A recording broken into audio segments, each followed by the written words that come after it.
C'est un plaisir de vous retrouver, mesdames et messieurs, pour la présentation de cette édition hebdomadaire dont voici le sommaire.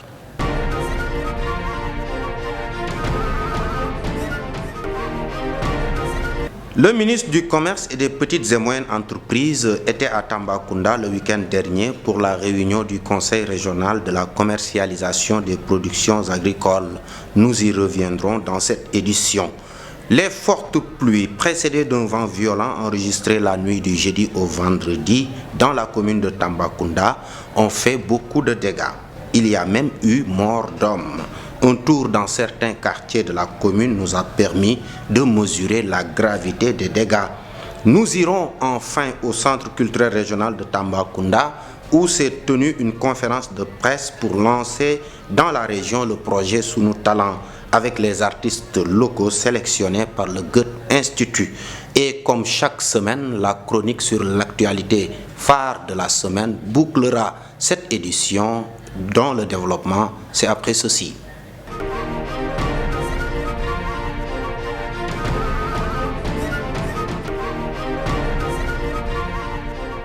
Bienvenue à tous. Le ministre du Commerce et des petites et moyennes entreprises, Mme Aminata Assome Diatta, a présidé la réunion du Conseil régional de la commercialisation des productions agricoles ce vendredi 4 juin à la gouvernance de Tambacounda dans le but de requinquer le cadre national. Suivons le reportage de Rokhaya Amar.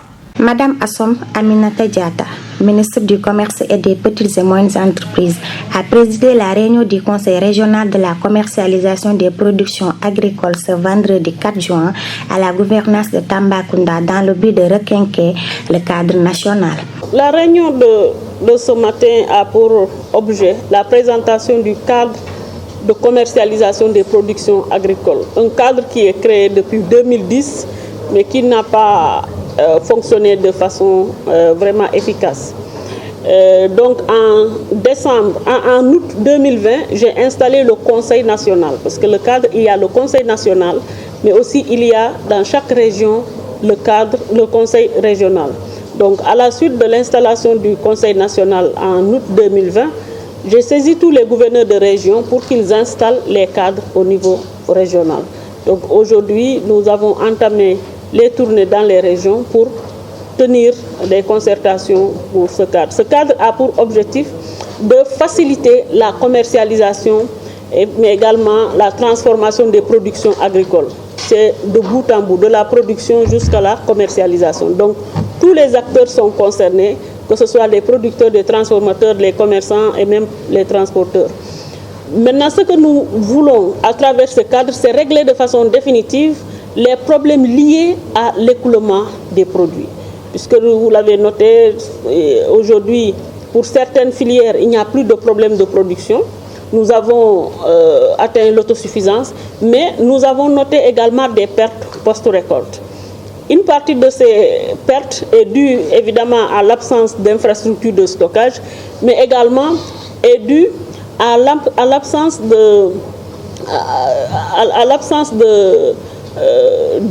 d'informations en amont, c'est-à-dire pour pouvoir anticiper sur la commercialisation, il faudrait qu'on puisse savoir quelle sera la quantité sur le marché à une date bien précise. Donc ce cadre pourrait peut-être aider à apporter ces différentes réponses. Ce que nous avons noté, c'est que déjà c'est une région productrice de plusieurs variétés et qu'avec ce cadre, nous pensons qu'il y a des réponses qui peuvent être apportées aux différentes préoccupations évoquées par les acteurs, mais aussi ce cadre pourrait booster la production de certaines filières qui n'ont pas de problème de commercialisation, mais plutôt d'offres. Au niveau régional, le comité a pour mission de fournir des informations complètes sur les filières recensées dans la région, de surveiller la mise en œuvre des mesures de commercialisation et de proposer des mesures sur les questions relatives à la commercialisation. Merci à Rokhaya Amar. Un atelier de formation en montage et gestion de projets culturels s'est tenu au Centre culturel régional de Tambacounda avec les acteurs des cultures urbaines de Kédougou et de Tambacounda. Retenu. Un atelier sous l'égide du ministère de la Culture et de la Communication avec le soutien de la Direction des Arts qui a permis aux participants des 2 régions du pôle sud-est d'être mieux outillés sur l'écriture de projets. Écoutons M. Abiboulaye Niang, directeur du Centre culturel régional de Kédougou, au micro de Weli TV. Elle vient en son heure, surtout pour ce qui est donc des 2 localités, à savoir Kédougou et Tamba, parce qu'on a constaté que la plupart des projets ou bien la plupart des candidatures ne sont pas nombreuses donc, pour les 2 localités. Cette formation qui a été organisée ici à Tamba permet d'abord aux acteurs de lier donc, des relations fraternelles et professionnelles dans un premier temps. Cela permettrait aussi un échange donc, de projets avec le centre culturel de Tamba et le centre culturel de Kédougou.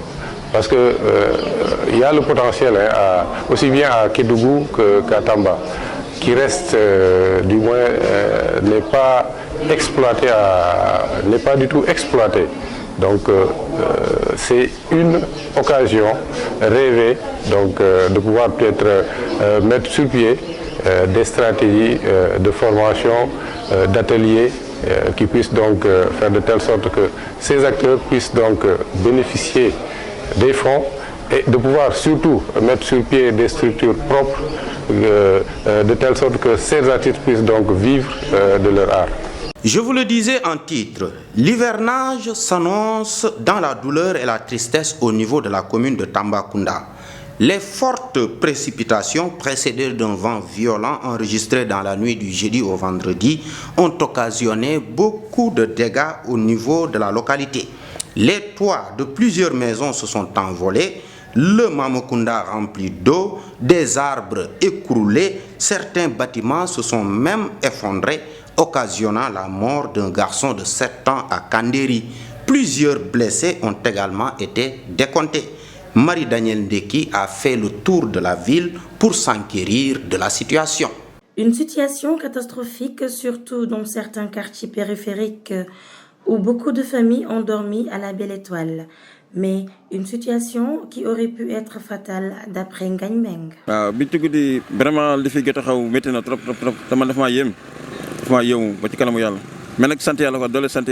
il y a eu plus de 15 personnes qui travaillent ici, tous des pères de famille, mais c'est la volonté divine.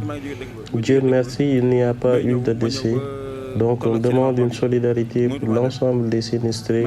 On rend grâce à Dieu.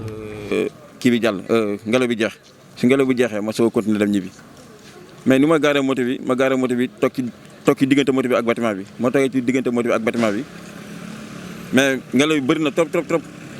J'ai été surpris par le vent. Je voulais rentrer, mais en cours de route vers le cinéma de Pont, je ne pouvais plus bouger. Derrière moi, il y avait aussi une autre motocycliste. Je l'ai échappé belle.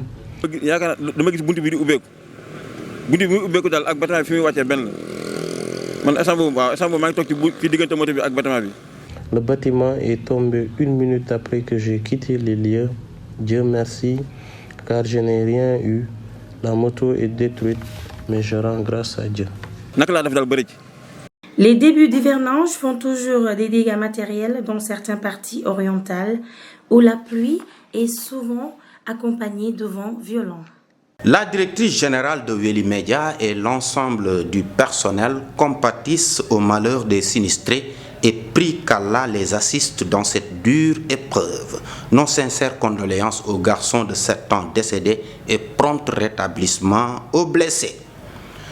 Le Goethe-Institut, avec le soutien du programme Réussir au Sénégal de la coopération allemande GIZ, a lancé le projet Sous nos talents afin de mettre en avant le potentiel des artistes des régions et de leur fournir un accompagnement professionnel.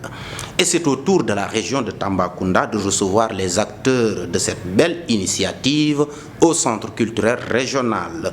Un reportage signé Boubacar Ndiaye Ba.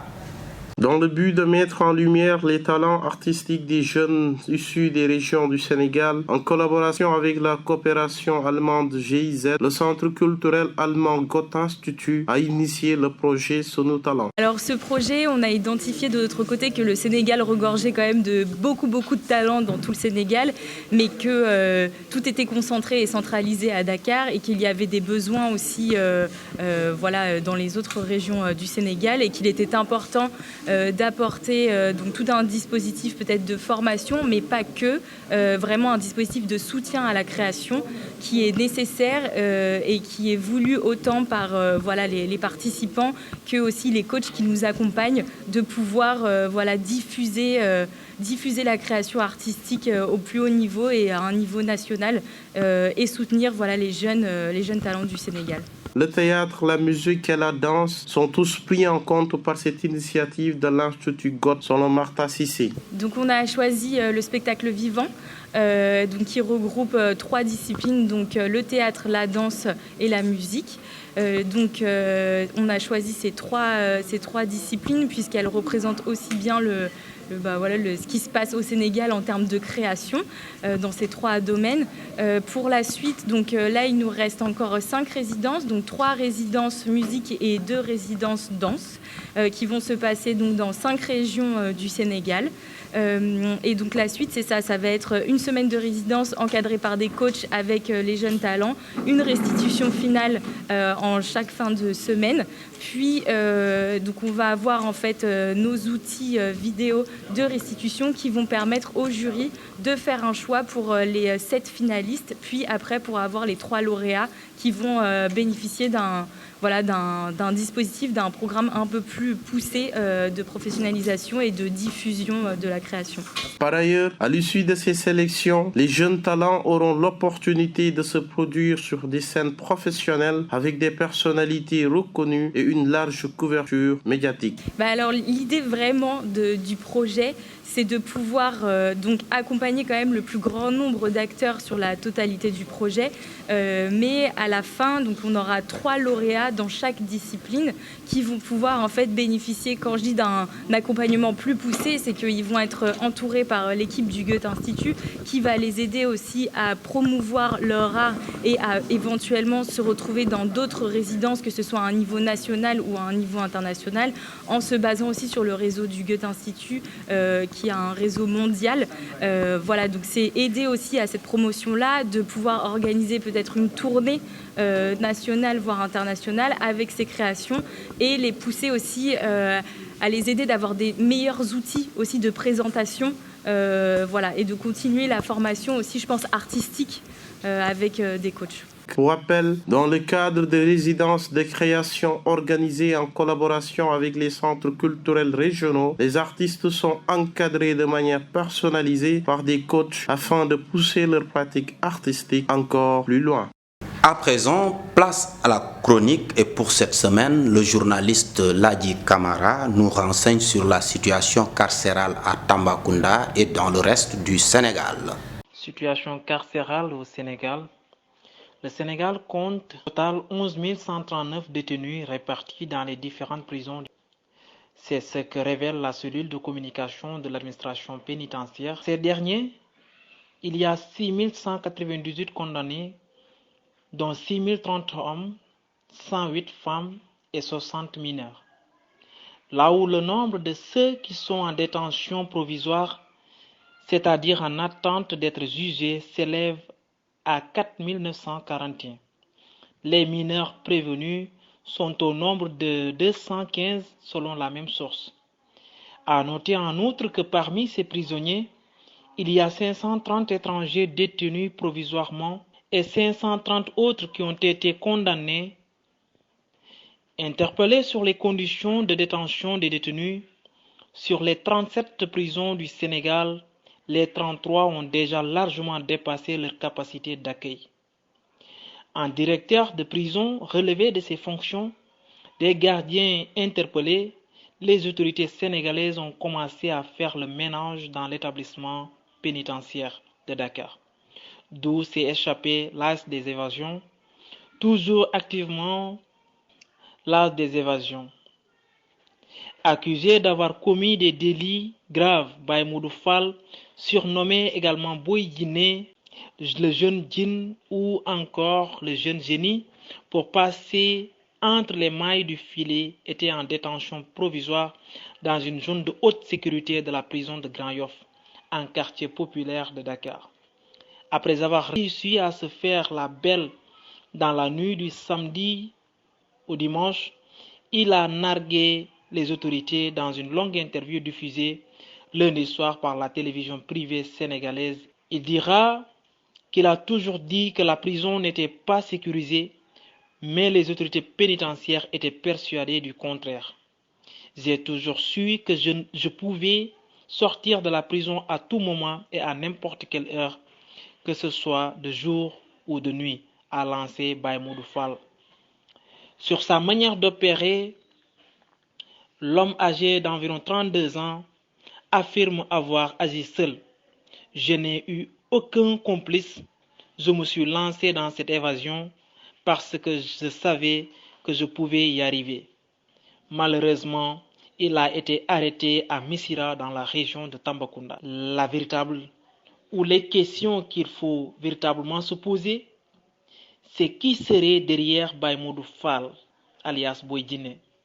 Si l'insécurité gagne du terrain dans les prisons de Dakar, qu'en est-il de celle de Tambacounda? Qu'est-ce qui expliquerait le rapatriement de Boy Guinée sur Dakar après son arrestation? Voici quelques interrogations qui interpellent les autorités compétentes et tout autre citoyen responsable. C'est la fin de cette édition. Mesdames et messieurs, merci de l'avoir suivi. Merci également à toute l'équipe qui nous a accompagnés pour la réalisation de cette hebdo. Quant à moi, je vous donne rendez-vous la semaine prochaine pour un autre tour de l'actualité du Sénégal oriental. Excellente semaine à tous.